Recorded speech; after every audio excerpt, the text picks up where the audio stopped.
Hi, my name is Daniel Dutton and I run the website dsdweb.co.uk, which provides free help, guidance and support for people that are studying for care qualifications. In this video, we will be looking at factors which may contribute to an individual being more vulnerable to abuse. This is an assessment criterion for the Level 2 and Level 3 diplomas in adult care, as well as the care certificate. But before I continue, I'd be very grateful if you could click on the thumbs up button to like this video and subscribe to my channel. This helps the video to become more visible on YouTube so that it can be easily found by other students. Factors that may contribute to an individual being vulnerable to abuse include being dependent on others. Reliance on others can create an unequal power distribution which can potentially be exploited. In addition, a lack of independence may mean that an individual has no one to turn to if they are being abused. Communication difficulties. If an individual has difficulty communicating, they may not be able to tell anyone if they are being abused. Social isolation.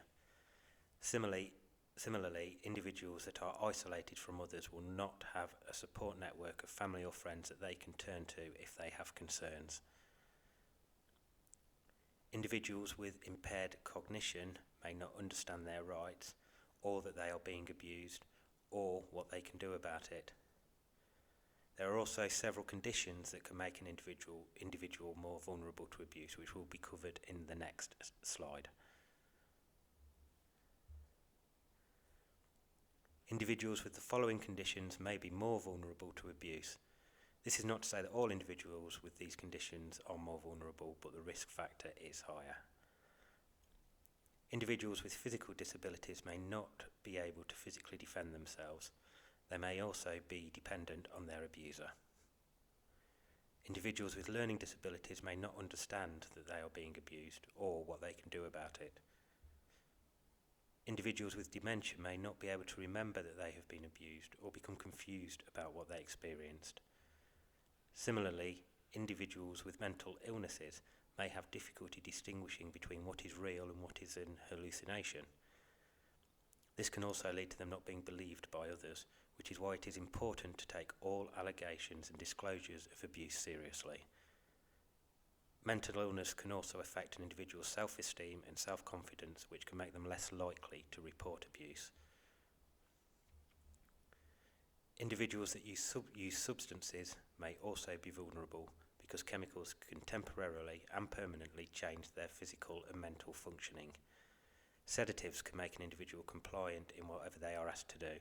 Mind-altering drugs can blur the lines between reality and imagination, and individuals with a history of drug use may not be believed when they make an allegation.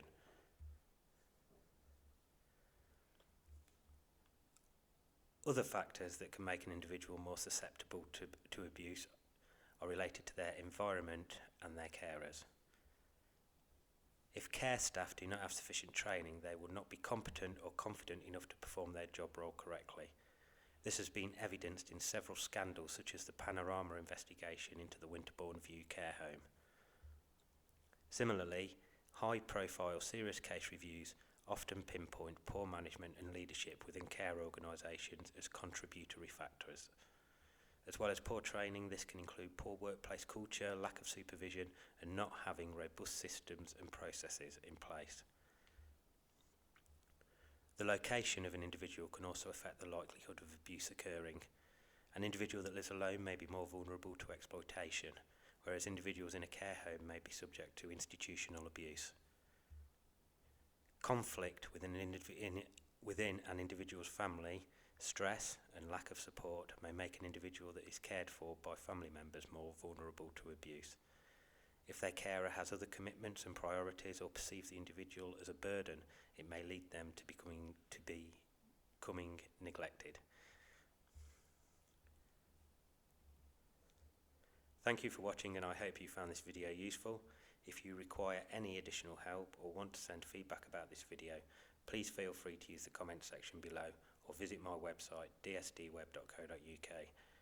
More information about this assessment criterion can be found in the link in the description. And if you've not already done so, please click the like and subscribe buttons below. Bye for now.